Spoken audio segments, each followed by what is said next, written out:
வாழைக்காய் பொரியல் செய்யறதுக்கு வாழைக்காய் எடுத்துக்கோங்க. தோல் சீவி நல்லா சின்ன சின்னதாக கட் பண்ணி எடுத்துக்கோங்க.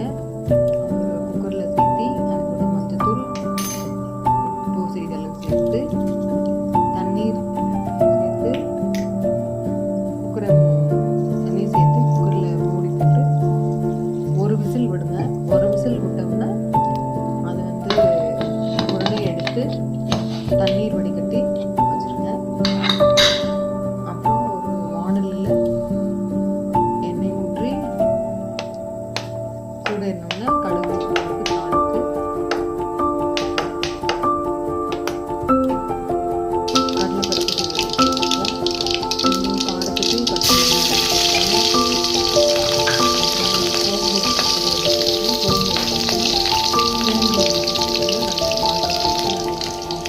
டேஸ்ட் நல்லாயிருக்கும். இதில் சோம்பு ஒரு ஸ்பூன் சேர்த்துக்கிறோம். பின்னாடி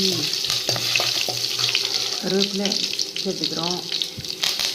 அப்புறம் வெங்காயம் சின்னதாக நறுக்கின வெங்காயம் போட்டு நல்லா வதக்கி விடுவோம். அது கூட தேவையான அளவு தூள் உப்பு சேர்த்து நல்லா கலந்து கறி மசால் பொடி சிறிதளவு சேர்த்துக்கோங்க. கறி மசால் பொடி ஒரு ஸ்பூனு, தூள் உப்பு ஒரு ஸ்பூன் சேர்த்து நல்லா வதக்கி விடுங்க. நல்ல வெங்காயம் நல்லா வதங்கின பின்னாடி கூட துருவின தேங்காய் சேர்த்துக்கோங்க.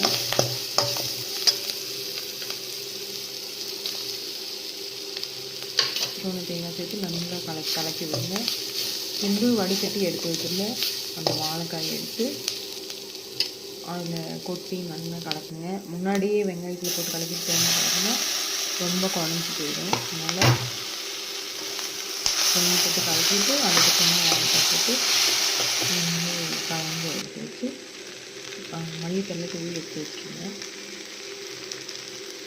இது சாதத்து கூட சேர்த்து சாப்பிட்றதுக்கு ரொம்ப சூப்பராக நல்லாயிருக்கும், டேஸ்ட்டாக இருக்கும். செஞ்சு பாருங்கள்.